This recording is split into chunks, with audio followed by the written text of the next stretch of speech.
Welcome to the Tradies in Business podcast with your hosts Warwick Bidwell and Nicole Cox.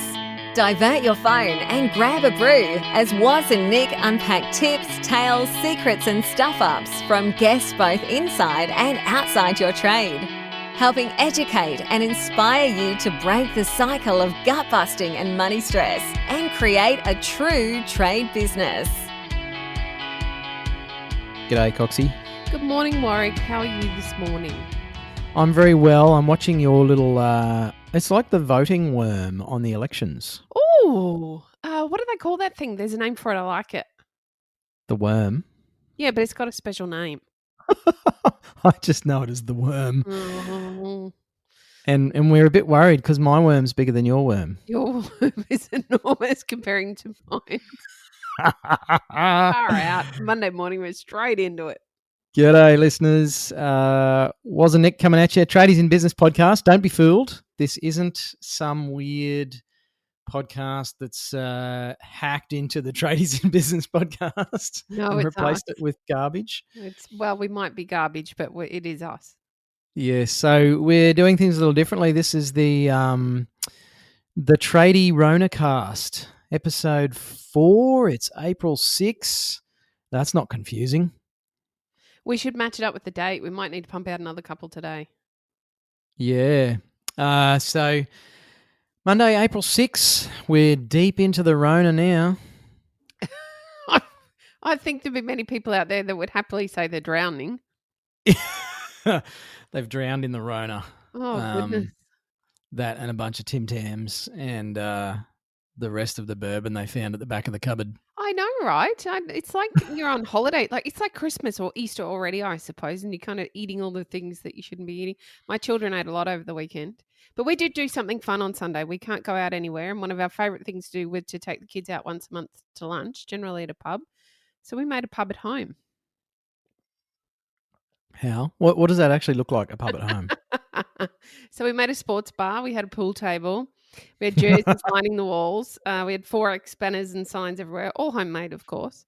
And then we ate pub food for lunch, and we had a few games of cards that as you know, but we were calling it Texas Hold'em Poker or whatever it is they play at the pub. And With we had a cards. great laugh, and that was the end of our Sunday. That's cool. Was a bit fun. I love the creativity. I don't really know what else you do with the weekends when you're on the Rona watch. It's interesting, and because this is a completely unplanned episode, like most of ours, to be honest. I want to speak to that whole thing about eating and drinking during the Rona. Yes, can we? And you probably saw that I, without approval, shared something to our group on Facebook this morning. I did. I haven't looked at it yet though, but I can see from you might delete it when you see it, but it's from a previous guest on the podcast, Ant Power from Anthony Power Nutrition, or Power Nutrition, I think, which is kind of cool because he works with a lot of middle-aged men and women, but he's a middle-aged man and he was fat and sick and a nutritionist, which wasn't really working for him, so. No. He did some more digging and learning and lost a ton of weight and got fit and healthy and now he works with people to help them sort of figure out the same stuff. But he was talking about the Rona and being stuck at home, whether you're in quarantine or ISO or just restrictions or lockdown, whatever crappy term you want to give it. And there's a bit of a tendency for people to, I guess, eat and drink a bit more than they normally would because, well, what else do you do when you're stuck at home? I don't know what do you think the psychology is behind that? Do you think it's panic? Do you think it's excitement because they feel like it's holidays? Do you think Does anybody feel like it's holidays at the moment, or are they just like cooped up and hating life? Actually, here you go, because people still listen to the podcast, we're told. Yes. So if you're listening to this, we want to know, do you feel like it's holidays being stuck at home? You can't go to the pub. You can't play golf. Well, apparently. Can we not don't get Coxie started on that one. But there's a lot of things that we're not, quote unquote, allowed to do. We're not supposed to be doing. And I guess my take on it is it's a bit of substitution and maybe some emotional emotional comfort Yes. in eating and drinking. It's that whole comfort food thing. I know we're coming into winter here in Australia, so there is usually a tendency for people to do that a little bit more. Mm. And it can be a bit of a slippery slope, actually.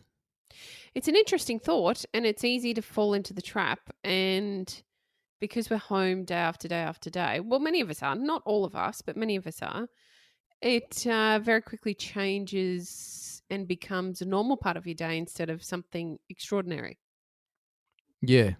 And look, I don't know what the answer is, and I'd love to hear from you, listeners, as to how you're finding things. Are you eating and drinking more because you are at home more? Are you drinking a bit more because it helps?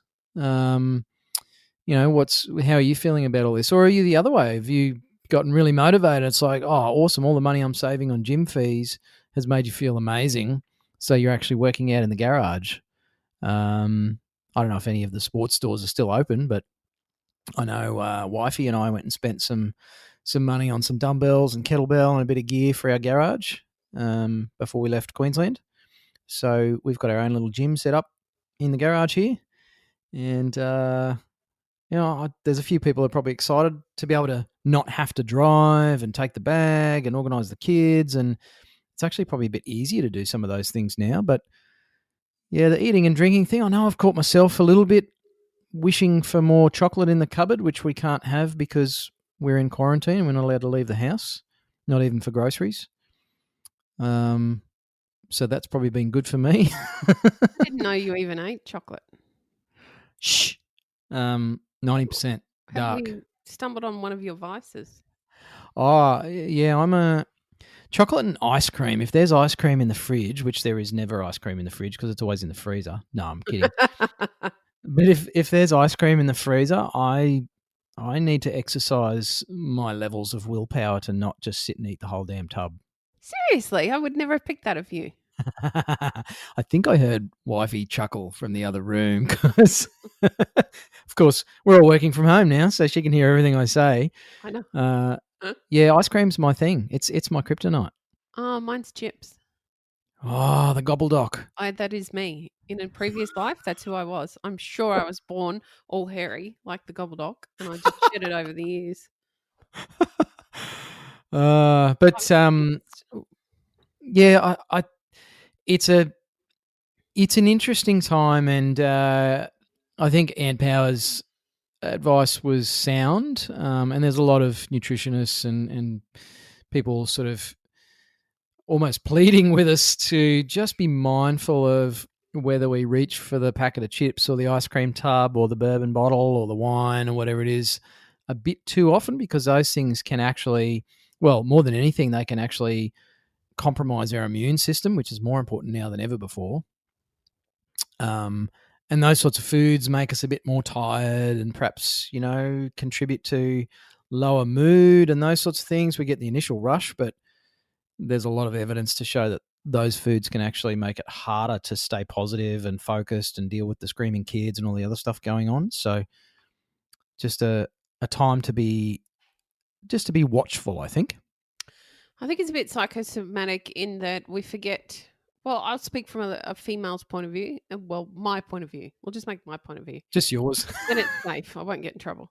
But it's really unmotivating to get up every day and not have to go anywhere, not to be seen. I'm not feeling motivated to get up, put my face on, do my hair, put on nice clothes. So I'm less likely, ordinarily, to get dressed up, to put my face on, to eat well, to be mindful of the fact that I'm constantly presenting myself, I suppose. It's really easy to forget that. And so I'm not going to speak for myself on this next bit, but it becomes easier to fall into those poor habits instead of, and the other thing that I'd like to speak to that you've just spoken to, some people would find it more motivating being at home and being able to work out at home and thinking about the money they're saving, the time they're saving. But a lot of people find it that harder because, like anything, especially in our businesses, accountability counts. And if we've got nobody to be accountable to, it's really easy to press snooze on the alarm or to roll back over and go back to sleep. And again, all of these little habits turn into big habits that continue for a long time after and set us up for all kinds of hard work when this is all done. Yeah. And I think that's a great point, Coxie. And of course, I would say that because you're my co-host. And if I don't, you'll send me a virtual punch. Because you can't hit me anymore. Not that you ever did actually hit me. I don't think I've ever hit you once, but I'd give it a crack. You've probably thought about it. No, I have not. My wife gave me a backhander the other day. Did she? You must have been misbehaving. I was being fairly cheeky. But it is a good point. It's as much about the right now as it is about the 3 or 6 months' time, where the habits we're forming now will stay with us even after they open the doors and let us all out again. Yes. So I think in some regards, even though it might not feel as relevant right now, it's speaking for myself, there's been days where I wake up and go, meh, I can't be bothered. Why bother? Why bother shaving or doing my hair or changing out of my track pants or even putting pants on? Please put your pants on. Because what's the point? Blah, blah, blah. You know, that whole downward spiral. Yes. Sort of negative loop. Yes. And I actually trimmed my beard yesterday. I could tell. Yeah. I thought it's looking scruffy. And then I sort of look in the mirror every day and I think, well, I'm proud of my my mountain man beard, but it's a bit ratty and it's not how I normally look. And I just sort of felt like maybe if I let that go, I'm going to let some other things go. Mm-hmm. And it took me about half an hour to trim the damn thing. But I felt good this morning. To be honest, I actually probably felt a little more motivated and disciplined. I got out of bed I think it was only the second snooze when I got up. It was bloody cold here this morning. And I lit the fireplace and I made a coffee and got ready for our toolbox meeting this morning. And I had a bit more of a spring in my step. Now, I don't know if it was because I trimmed my beard or because it was 3 degrees and I didn't want to stand on the floor for too long. But yeah, I think those little things can become bigger, more worrying things if we let those habits change. So I think that sparks back to something that you and I have been talking about, and we spoke about in this episode earlier, is routine, keeping your routine. So your routine may have changed. You may not physically be able to work at the moment, or the way you're working may have changed, but still show up, get dressed, show up, even if it's to sit at the computer or to make a few phone calls. Do the same sort of, or have the same sort of time blocks that you would ordinarily have. So you might not be out on site, but take those periods of time and put them into working on your business rather than in your business. See what you can do now to lay the foundations to be there ready to go when we get the consumer confidence back, which we were talking about in our toolbox meeting this morning. We can already see is rising again. So I guess keeping that routine or creating a new routine so that you can still work to a routine would be the first step here in ensuring that some of those other habits don't become more permanent habits, the poor habits that we don't really want for ourselves personally or in our businesses as we start to get through this process. And not knowing how long this is going to last for, you know, it might seem really good. Oh, we'll just have a few extra treats. It's Easter this weekend. But what happens in 6 weeks' time when you're still having a few extra treats because, you know, we're in quarantine and I'm bored and I don't feel real good and this makes me feel good for a minute. And then what happens another 6 months down the track when nothing's changed, regardless of what the outside looks like, we're not going to feel great on the inside. So routine, I'm a big, well, Warwick knows what I'm like. I like routine. But it does work. And I like to be spontaneous, Coxie. You do. You like your, shut up, Nicole. No, I absolutely agree with you, Coxie, and I'd be keen to know, or be keen to hear from you, listeners, as to how you're facing this aspect of the Rona and the restrictions that we've all been placed under. You know, are you tending to a little more indiscretions here and there in the kitchen, the pantry cupboard, the liquor cabinet in particular? And I guess, you know, focusing on those things because they can be such a precursor, I think, for other sloppiness, I'll call it, Coxie. Ooh. Just, I think if we get sloppy, it creeps into other areas of our life. And Yes. I think it sets a bad example for our kids, for our partners, for our clients, because most of our tradies are still trading. It's tougher. There's been some reductions, and I'd say based on the comments and the people that we hear from and we see and that we're working with, better than 90% of our crew are still doing their thing. Yes. It's in a Albeit, different landscape, definitely. and they're still going. So, you don't want to be setting a bad example for your clients. You turn up looking like me with a scruffy beard and a flannel, just because you've stopped caring so much. So yeah, I think simple stuff, Coxie. And it's what? There's so many things we can't control at the moment, and a lot of people are feeling like they've lost a lot of control. And it is such a simple area that we can control, is what I stick in my mouth, what I eat or drink, whether I trim my beard or not. They seem like small things, but we can exercise our own personal control in that area. And I think that's a huge boost for mental health and emotional stability at this time. Definitely. And we can all use some positivity. So knowing that there are areas of our lives that we do have control over does stimulate that better mood. It does stimulate the better outlook, and it does help us get up, show up, and do the things we need to do in this time that's a little more challenging. Absolutely. So if you would like a mood booster, here's a Waz segue coming. Good Lord. Here's the call to action, listeners. Coxie and I have started doing a Monday morning toolbox. We did it this morning.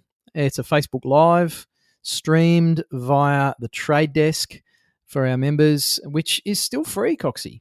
It is still free. Just simply Google Tradies in Business, find the Trade Desk, which you will find on the website under Work With Us. Click on the little link, and then when you're prompted to put in your payment details, you can pop in the code Tradies for Tradies. That's the number 4, Tradies for Tradies, and you will get your first month free. We, though, understand that might feel a little scary because it's normally $50 a month. So what we're actually going to do is remind you 7 days before it rolls over into a paid membership that you're about to roll over, so you can have a choice. You can hang around or you don't have to. Awesome. So find us, tradiesinbusiness.com.au, or jump onto Facebook and find the Facebook group. Just search the group functionality, Tradies in Business. We hang out there, Warwick and I poke around. I think we're nearly up to 1,600 tradies in there too. We tend to keep conversations are very positive. There's a lot of help. There's a job board in there. We've had quite a few jobs in the last few weeks posted and taken away, which is fantastic because people are still looking for workers. So come and join us in the group. And then if you so feel, join the Trade Desk, get a month free, see what we've got to offer. It's a bit of fun. Warwick and I have. Yeah, it's really cool. And we got some absolute legends in the Trade Desk as members who are still crushing it in business, actually. Yes, there was some really good information in there this morning about a couple of the members that are doing really well still. Yeah. And so they're very open and abundant with their sharing in there. So it is the sum total of $0. We will remind you before it kicks into the paid membership. Lots of people obviously stick around for that because we are doing more and more all the time to give you more value, like our Monday morning toolbox meetings, to get you focusing on what you need to do this week in your business. So go check it out and jump in. Coxie and I, I'd love to see you in there. And that's it for our TradieRonaCast Monday, 6th of April 2020. This one's going to go down in history, Coxie. Okay, that's great. I'm pleased everybody will think this is awesome. Well, just because Monday the 6th of April 2020 is never going to happen again, so it'll go down. Well, there you are. Fair enough. Yes. Oh, dear. My dad jokes haven't improved in ISO. No, they haven't. I thought you'd be using this time proactively to improve. No, I'm very undisciplined in that area. There must be some areas in your life you're undisciplined in. Yeah, ice cream. Actually, I think I can hear it calling me. Have a good day, everyone. Hooroo. You've been listening to the Tradies in Business podcast with Warwick Bidwell and Nicole Cox. Find out more about today's guest, tools for your trade business, and other cool stuff at tradiesinbusiness.com.au.